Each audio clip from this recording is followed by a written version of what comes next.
and verse number 5 started. Do you think that the scriptures saith in vain, the spirit that dwelleth in us lusteth to envy? Then he says, if somebody has to read verse number 6. But he giveth more grace, wherefore he saith, God resisteth the proud, but giveth grace unto the humble. Giveth grace to the who? Humble. What is grace? Grace is undeserving,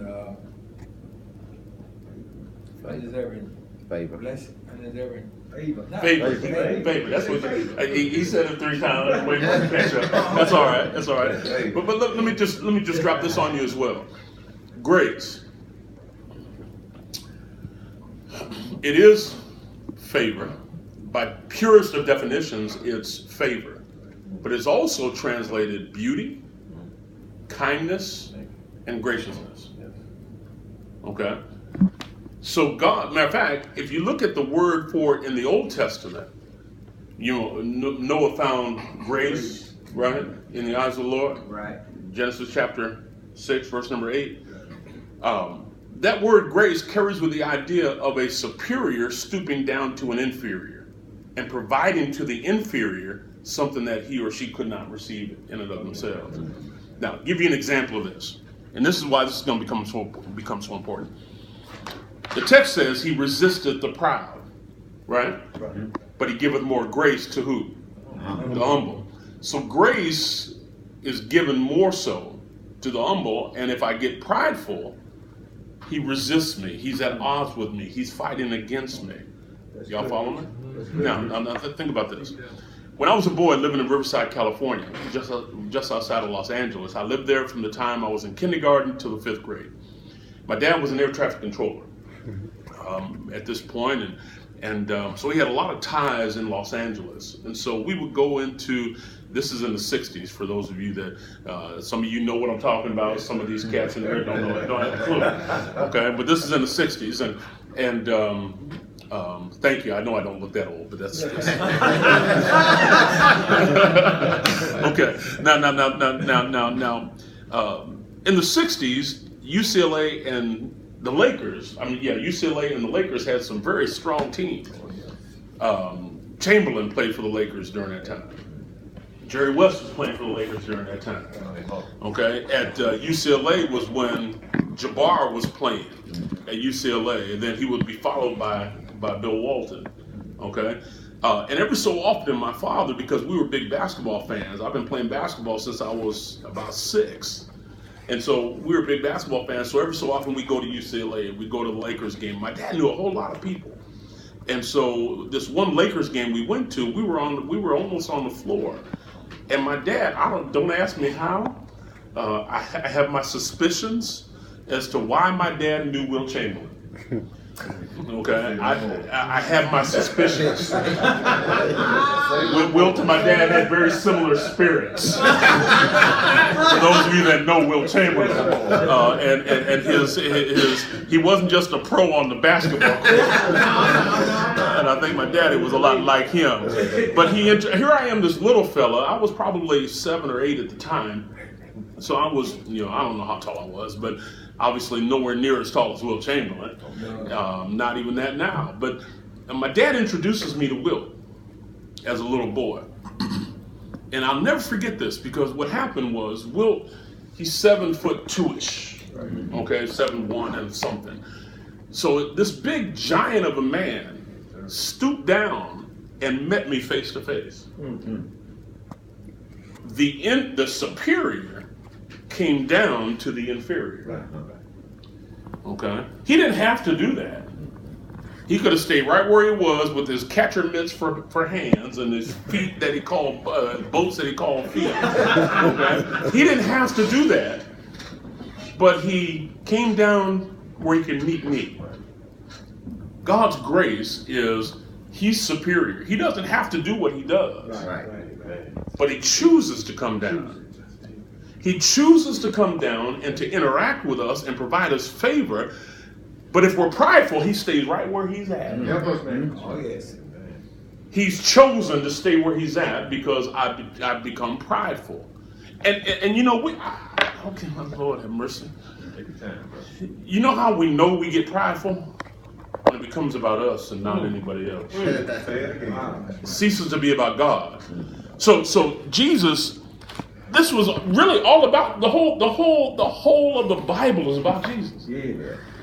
All of history and all of the events that you read about in the Old Testament, the parting of the Red Sea and that stone that followed them after the Red Sea, and all of the things that transpired was getting us to Jesus. That's what this is all about. And if he can humble himself to do what he did, what's messing with us? What's stopping us from being the humble individual God would have for us to be? I've learned that if you learn to humble yourself, God's favor is on you. And when he places his favor on you, then there's nobody that can get in the way of it. Help us here.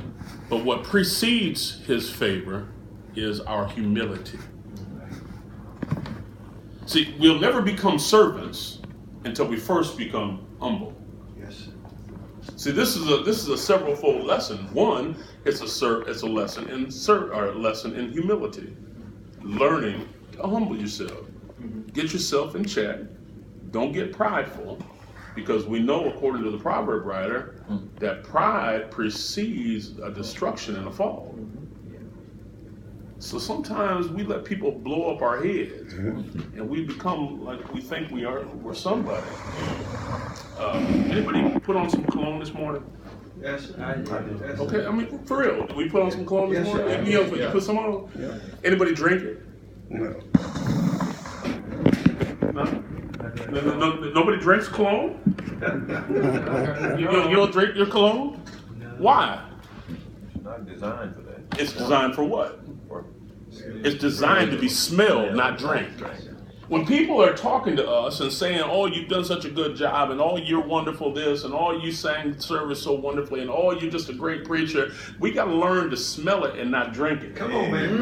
Look out. Come on, preacher. Come on, preacher. Come on, preacher. See, when we start drinking this stuff, when we start ingesting it or internalizing it, it begins to blow up our heads. And when we begin to be prideful, then I guarantee you, as much as I can, that God has a way of bringing us back down again. Yes, amen. Oh, yes. Oh, So yes. stop drinking the perfume or the cologne and start just, okay, thank you. Pray for me. All the time. Okay? I need, see, that's the first lesson, one of humility. Go back to our text now in John chapter 13. John chapter 13. Our service will start at what time? 10:30? Yes, sir. Okay, just making sure I'm doing well on time.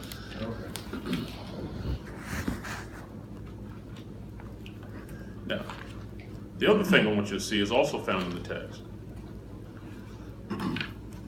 Look at verse number 5 again. What does that say? After that, he poured water into a basin and began to wash the disciples' feet and to wipe them with a towel. Herewith he was girded. Okay. Now, one of the lessons is that of humility, right? It's all embedded in this one lesson. A second lesson is that of service. Y'all with me? Service. Now, matter of fact, oftentimes we want to do what we see others doing, as opposed to doing what's needed. What you think about this a minute? I have a nephew that's a preacher.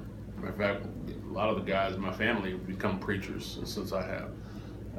But this particular nephew, he's the dean of students at Brown Trail School of Preaching in Bedford, Texas. But when he first came along, he always wanted to jump up in the pulpit any chance he got and sing lead song service. Because, singers get attention. Yeah, they do. Sing. Well, even if you can marginally sing. Okay, but singers are attention getters. Now, if you can really sing, then you really get some attention, right? But he couldn't sing. I mean, not only could he not sing, he couldn't sing. You hear me? He was horrible. You know, I've told him that to his face. Okay. He kept jumping up and trying to sing. I saw his study skills, and I saw where he could become a preacher. And I pulled him aside one time.